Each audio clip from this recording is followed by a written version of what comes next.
Kemudian watabtulu biharfaini fitanahnukin li ghairi ta'adzuri qiraatin wajibatin kafatihatin. Salat juga batal sebab keluar dua huruf karena dehem-dehem lah.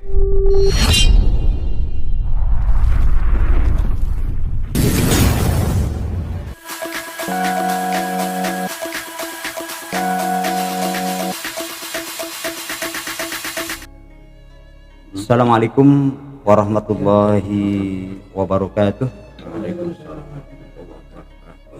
Bismillah, alhamdulillah, wassalatu wassalamu ala rasulillah wa ala alihi wa sahbihi wa mawala wala hawla wala quwata illa billah.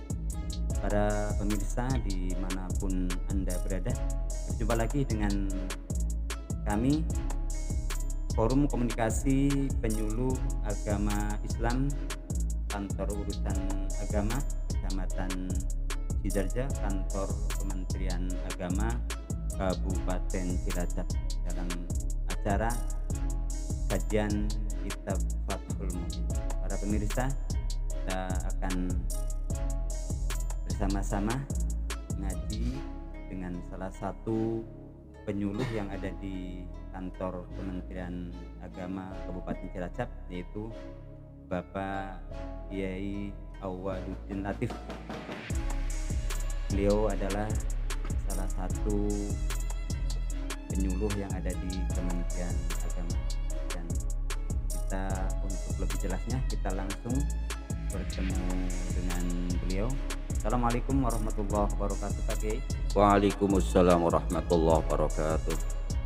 Sehat Pak Kiai? Alhamdulillah. Alhamdulillah bisa hadir di sini di Kantor Urusan Agama Kecamatan Sidarja untuk melanjutkan kajian Kitab Fathul Mu'in yang masih bab sholat ya, karena bab sholat ini memang sangat panjang dan luas, maka memerlukan kajian yang cukup. Dan secara spesifik kajian apa sekarang Pak Kiai? Masih melanjutkan kajian yang kemarin tentang hal-hal yang membatalkan sholat.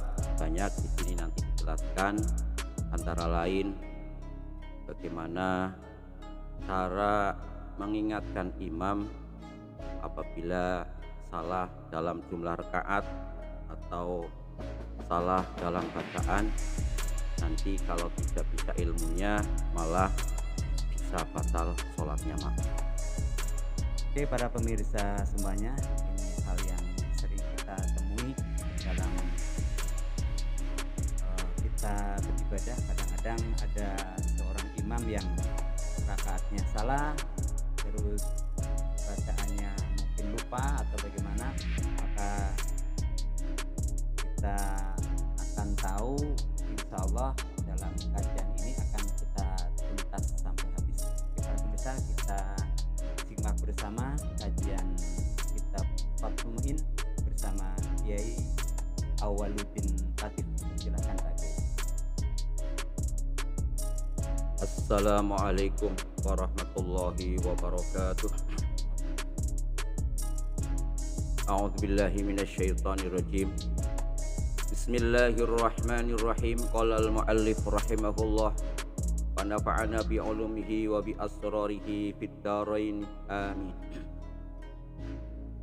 Wa bimnutkin amdan ay wa tabtulus salatu binutkin, lan batal opo salat binutkin sebab penggawe ngucap amdan kelawan jarak, walau bi ikrohin senajan anane nutkin iku kelawan den paksa den serang, oleh ngucap bi harfaini kelawan rong huruf, intawalaya lamun nuli-nuli opo harfaini, kama koyo dene keterangan istadharohu kang milang zahir ingma sapa syekhuna guru ingsun. Guru ingsun inggih menika Ibnu Hajar Al-Haytham. min ghairi Qur'anin saking sakliyane Qur'an wa dzikrin lan dzikir au du'ain utawa doa lam yaksid kang ora nejo sapa musolli biha kelawan salatah yakni dzikir doa dan qiraah ora nejo mujarradat tafhimi ing mligine awe paham kakaulihi kaya dene pengucape musolli liman kadhe wong istadanuhu kang amrih izin sapa man ing musolli bituhuli ing dalam mancing umah ngucape udkhuluha bisalamin aminin ing lafal ing ayat udkhuluha bisalamin amini fa ing qasoda mongko lamun nejo sapa musolli al qiraata ing maca Al-Qur'an awid dzikra utawa nejo ing zikir wahdahu hale ijene qiraah awid dzikr au ma'at tambihi utawa sartane penggawe ngelingake lam tabtul mongko ora batal apa salat wa kadzalan kelawan kaya mengkono-mengkono adamul butlan lam tabtul adamul butlan in atlaqo lamun mutlakake sapa musolli alama ing atase perkara kala kang nikake ingma sapa jampun kala ane ulama mutaqaddimuna kang dingin-dingin lakinil ladzi tinatani perkara bitahqiq kang tetep ing dalam kitab tahqiq wa daqaiq lan kitab daqaiq iku al butlan batale salat wa huwa utawi butlan iku al mu'tamadu kaul kang den gawe tetanggenan meneruskan kajian tentang perkara yang membatalkan sholat banyak sekali antara lain sholat itu batal dengan mengucapkan dua huruf dengan sengaja dan dua huruf itu dilakukan secara terus-menerus. Jadi walaupun dipaksa untuk berbicara, ya kalau kita sedang sholat mengucapkan huruf ha, itu saja sudah batal sholatnya. Ha atau he. Ya. Jadi rawan sekali misalkan apabila sedang sholat sakit gigi meruntuh kan, nah, sehingga menimbulkan suara itu kan menimbulkan suara, membatalkan sholat.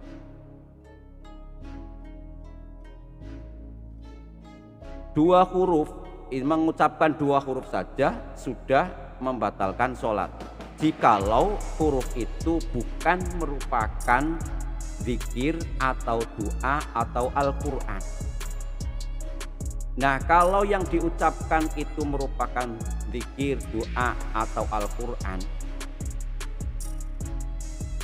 itu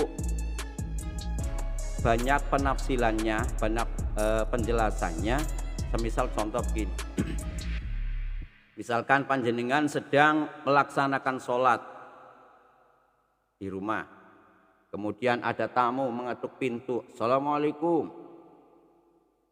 Panjenengan menjawab sedang sholat, menjawab dengan ayat Al-Quran, udkhuluha bisalamin aminin. Itu kan secara artinya kan masuklah dengan selamat. Maksudnya memberitahu kepada tamunya untuk masuk. Nah, ini mengucapkan ayat Al-Quran udkhuluha bisalamin aminin dalam keadaan sholat bisa batal juga bisa tidak. Nah, yang tidak batal apabila orang yang sholat membaca ayat tersebut dengan hanya menyengaja membaca Al-Quran, atau yang kedua yang tidak batal adalah menyengaja membaca Al-Quran dan dengan tujuan mengingatkan atau memberitahuan terhadap tamunya tadi, itu tidak membatalkan. Yang ketiga, apabila hanya dengan tujuan pemberitahuan saja, jadi mengucapkan udkhuluha bisalamin aminin, ucapannya tujuannya hanya untuk pemberitahuan biar tamunya itu masuk, maka batal sholatnya. Yang nomor 4 adalah membaca tadi ayat udkhuluha bisalamin aminin, tidak ada menyengaja sama sekali, tidak menyengaja zikir, tidak menyengaja memberitahu ya. Pokoknya tidak ada unsur apa saja itlaq, memutlakkan. Itu bagaimana? Di sini para ulama khilaf. Menurut jam'un mutaqaddimun, ulama-ulama terdahulu itu tidak membatalkan sholat. Akan tetapi Imam Nawawi dalam kitab Daqaiq dan kitab Tahqiq, dan ini yang pendapat yang muktamad, kalau memutlakkan itu batal sholatnya. Kita teruskan, wa ta'tilan teko apa hadis suwaru ikilah piro-piro bentuk al-arba'atu kang papat bil fathi ing dalam ngelingake ngalal imami ing atase imam bil Qur'ani kelawan Al-Qur'an awi zikri atau zikir wa fil jahri lan ing dalam banterake atau nyeroake bitakbiril intiqali kelawan takbir ngolah ngalih, kelawan takbir pindah atau ngalih minal imami saking imam wal muballihi lan saking makmum kang nekaake swara.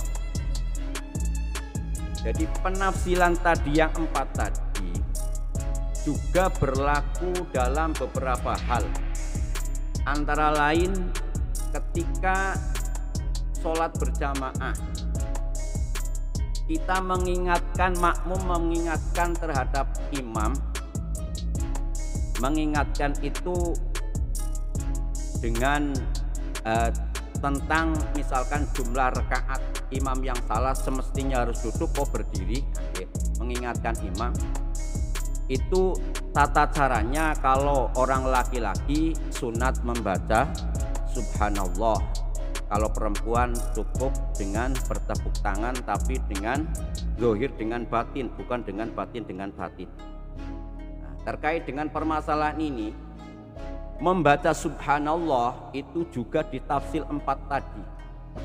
Artinya kalau membaca subhanallah dengan tujuan zikir atau tujuan zikir bersamaan mengingatkan imam tidak batal. Tetapi kalau membaca subhanallah itu hanya tujuan untuk mengingatkan imam, maka batal sholatnya. Kalau membaca subhanallah tidak ada tujuan, pokoknya itlak membaca subhanallah, ini khilaf para ulama. Tetapi kaul muktamad tetap batal sholatnya. Ini perlu dipahami, hati-hati mengingatkan imam. Kalau tidak tahu ilmunya malah menjadi batal sholatnya. Terus lagi dalam masalah takbir intikal. Jadi imam mengeraskan suara dalam takbir intikal. Kan takbir kadang ada 2, takbiratul ihram dan takbiratul intikal. Ketika perpindahan dari rukun satu ke rukun yang lain, misalkan dari berdiri ke ruku Allahu Akbar, imam mengeraskan bacaan takbiratul ihram juga berlaku 4 tadi. Juga hati-hati nih sebagai imam.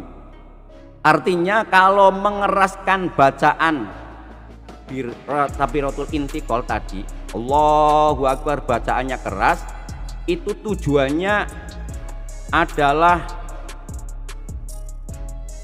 untuk zikir dan atau untuk tujuan biar makmum itu mendengar, itu tidak batal sholatnya. Tetapi kalau tujuannya membaca takbir keras itu tujuannya biar makmum itu mendengar, itu menjadi batal sholatnya. Kalau itlaq tidak menyengaja sama sekali seperti permasalahan tadi adalah khilaf para ulama. Ada yang mengatakan batal, ada yang mengatakan tidak batal. Terus lagi nih, satu lagi adalah mubaligh. Mubaligh adalah orang yang menyampaikan, menyambunglah suaranya imam. Ya biasanya di masjid-masjid yang besar ya, ada karena mungkin suaranya imam itu tidak terlalu keras sehingga disambung oleh mubaligh, salah satu makmum sebagai penyambung suara imam. Ini juga berlaku keempat tadi. Jadi juga hati-hati harus tahu ilmunya seorang mubaligh, artinya orang yang menyambung terhadap suaranya imam. Berlaku tafsil yang 4 tadi, bisa batal sholatnya kalau hanya menyengaja untuk memberitahu terhadap jamaah saja, tidak disertai dengan menyengaja zikir. Kemudian watabtulu biharfaini fitanahnukin li ghairi ta'adzuri qiraatin wajibatin kafatihatin. Sholat juga batal sebab keluar 2 huruf karena dehem-dehem lah, dehem-dehem karena memang untuk membaca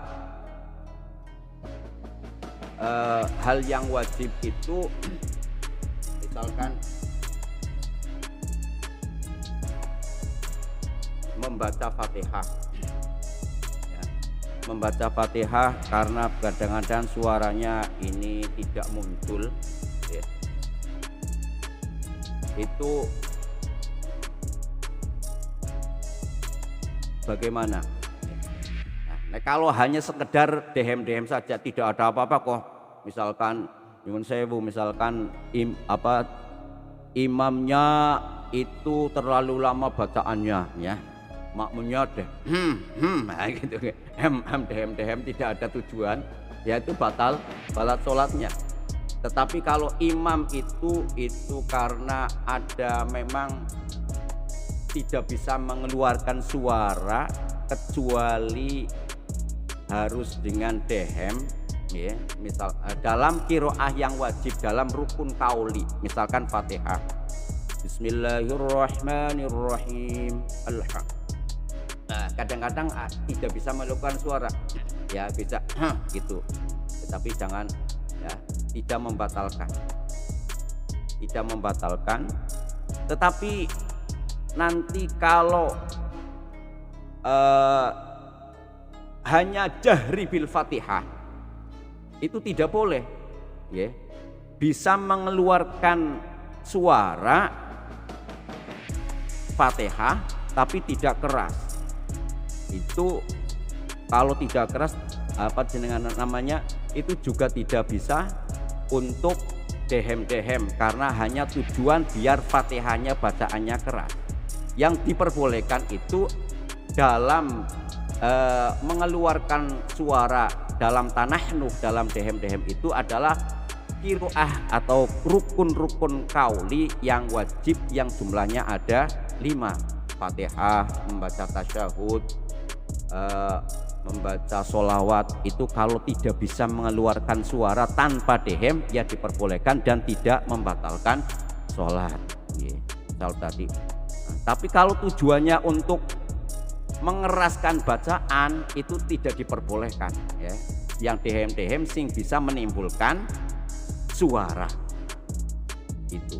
Begitu juga bisa membatalkan itu kasualin, batuk. Jadi batuk yang bisa menimbulkan suara. Tetapi kalau batuk orang itu memang terkena penyakit tidak harus batuk, itu kan tidak ditahan ya, tidak membatalkan suara. Tapi batuk itu yang membatalkan suara, batuk saja kan kalau ditambahi suara ya, suara-suara yang lain itu bisa membatalkan sholat. Seperti nangis, nah, ini kan sangat tadabbur dalam bacaan Al-Quran, misalkan tentang ayat-ayat azab, bacaannya dengan menangisnya, tapi boleh, malah bagus membaca Al-Quran dengan menangis, tapi hanya tidak dalam sholat, tidak boleh mengeluarkan suara. Kalau mengeluarkan suara malah batal sholatnya. Jadi misalkan membaca dalam sholat sehingga gitu kan bisa batal sholat ya. Terus juga tertawa ya maklum. Misalkan juga terkena sedang sakit dingin ya, gigil kalau gigil saja tidak. Jadi menggigilkan itu dengan mengeluarkan suara gitu kan, mengeluarkan suara itu bisa membatalkan sholat.